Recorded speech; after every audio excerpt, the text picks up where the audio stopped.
Hello everyone and welcome. Today I'm going to show you how to enable the firewall in Zorin OS. First go down to the Zorin menu, which is like the start menu on Windows. Then go to settings.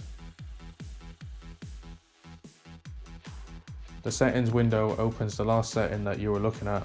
So if it doesn't open to the network settings, just click it from the list on the left. Then go to firewall configuration and enter in your password.